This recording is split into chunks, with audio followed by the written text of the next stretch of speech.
என்னதுமா?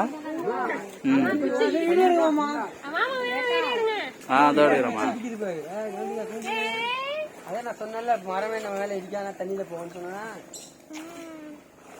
அது தண்ணி தான், கரையே தெரியாது.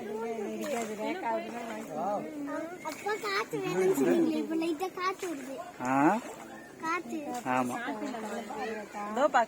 பேசி எப்படி இருக்கு பட்டு நல்லா இருக்கா? சைலண்டா செம்மையா இருக்குல்ல, ஜாலியா இருக்கு.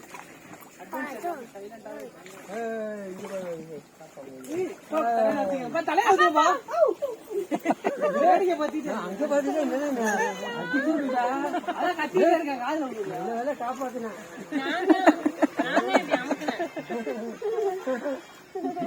சிந்தனையில இருக்கு அங்க பாத்து